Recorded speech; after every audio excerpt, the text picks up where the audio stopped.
Chinese बहू। उत्तर प्रदेश के एक छोटे से गांव पिपलापुर में पंडित रामनारायण शर्मा अपने परिवार के साथ रहते थे। वे गांव के सबसे प्रतिष्ठित व्यक्ति थे और समाज में उनका बहुत सम्मान था। उनका परिवार पीढ़ियों से परंपरागत रीति रिवाजों को मानता आ रहा था।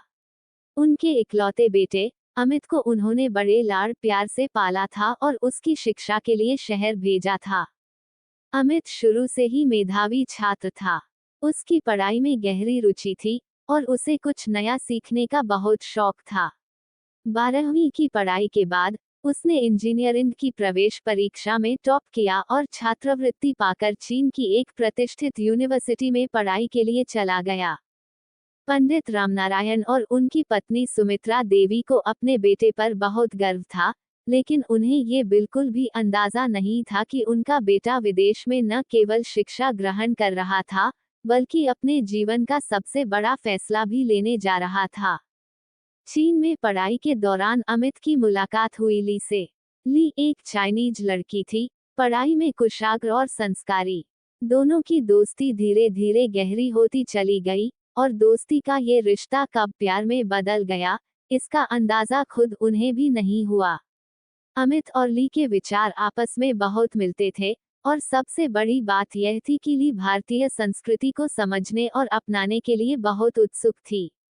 4 साल बाद जब अमित अपनी पढ़ाई पूरी करके वापस घर लौटा तो वह बहुत खुश था, लेकिन उसके मन में एक बड़ी चिंता थी, अपने माता पिता को ली के बारे में बताने की। घर पहुंचते ही माँ बाप ने अमित को गले लगा लिया। पूरे गांव में मिठाइयां बांटी गईं। लोग बहुत खुश थे कि उनका लाल अब एक बड़ा इंजीनियर बनकर लौटा था। कुछ दिन बीते और एक दिन अमित ने हिम्मत जुटाकर अपने माता पिता से कहा, माँ पापा, मैं आपसे एक जरूरी बात करना चाहता हूँ। पंडित रामनारायण ने प्यार से पूछा, बोलो बेटा, क्या हुआ? अमित ने धीरे धीरे कहा, पापा, मैंने चीन में पढ़ाई के दौरान एक लड़की से दोस्ती की। वह बहुत अच्छी है, संस्कारी है और मैं उससे शादी करना चाहता हूँ। घर में एकदम सन्नाटा छा गया। माँ पापा अवाक रह गए। सुमित्रा देवी की आंखें भर आईं। पंडित रामनारायण ने गहरी आवाज में पूछा, वह लड़की भारतीय तो नहीं है, है ना? अमित ने सिर झुका लिया और धीरे से कहा, नहीं पापा, वह चीनी है, लेकिन वह भारतीय संस्कृति को समझती है और उसे अपनाने के लिए तैयार है। ये सुनते ही पंडित रामनारायण का चेहरा गुस्से से लाल हो गया। बेटा, तुम समझते नहीं हो, ये हमारा गांव है, हमारी परंपराएं हैं। क्या लोग इसे स्वीकार करेंगे? क्या हमारा समाज हमें इस रिश्ते की अनुमति देगा? माँ भी आंसू पोंछते हुए बोली, बेटा, हम तुम्हारी खुशी चाहते हैं, लेकिन ये कैसे संभव होगा? अमित ने बहुत समझाने की कोशिश की। पापा, माँ, अगर लड़की संस्कारी है, अगर वह हमारी परंपराओं को अपनाने के लिए तैयार है, तो क्या हमें उसे मौका नहीं देना चाहिए? पंडित रामनारायण गहरे सोच में पड़ गए। गांव और समाज का डर उन्हें सता रहा था, लेकिन वे अपने बेटे को भी दुखी नहीं देख सकते थे।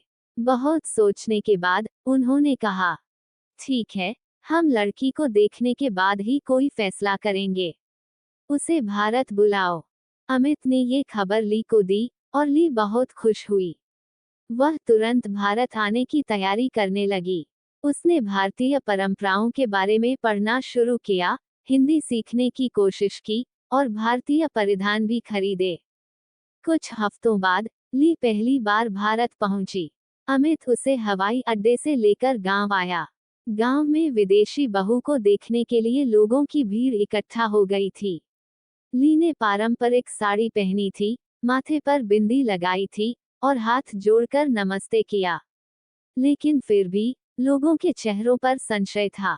घर पहुंचने पर ली ने झुककर सास ससुर के पैर छुए और घर के बड़े बुजुर्गों से आशीर्वाद लिया। ये देखकर सब हैरान रह गए। लेकिन असली परीक्षा अभी बाकी थी। गांव की औरतें ताने मारने लगीं। अरे, ये विदेशी लड़की क्या जानेगी हमारे रीति रिवाज? क्या ये हमारी बहू बन पाएगी? ली ने इन सब बातों को सुना, लेकिन उसने हार नहीं मानी।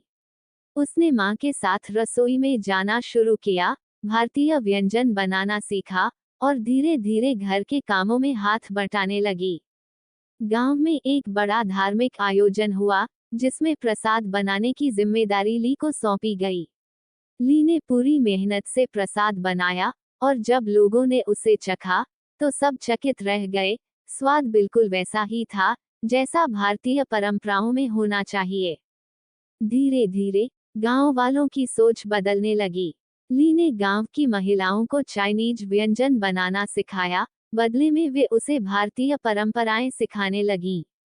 उसने बच्चों को अंग्रेजी और चाइनीज भाषा भी सिखाई, जिससे गांव की शिक्षा प्रणाली को भी फायदा हुआ। समय बीतने के साथ ली ने सबका दिल जीत लिया। अब उसे कोई विदेशी नहीं कहता था, वह ली बहू के नाम से पहचानी जाने लगी। एक दिन पंडित रामनारायण ने पूरे गांव के सामने घोषणा की, मेरी बहू भले ही चीन से आई हो, लेकिन उसने भारतीय संस्कृति को दिल से अपनाया है। वह हमारी सच्ची बेटी है। ली ने भावुक होकर कहा, भारत अब मेरा भी घर है। गांव के लोगों ने तालियों से इस बात का स्वागत किया और ली को सबने दिल से स्वीकार कर लिया। इस कहानी से हमें ये सीख मिलती है कि प्रेम, संस्कार और अपनापन किसी जाति, देश या भाषा का मोहताज नहीं होता। सच्चे प्रयास और प्रेम से कोई भी दिल जीता जा सकता है।